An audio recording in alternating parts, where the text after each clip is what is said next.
আমরা যেভাবে বলবো আমরা যেভাবে বলবো সেইভাবে করতে হবে।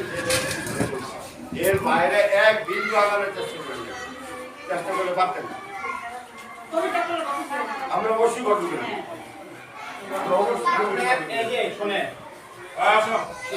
সরকার আমাদের যে নিয়মগুলো আছে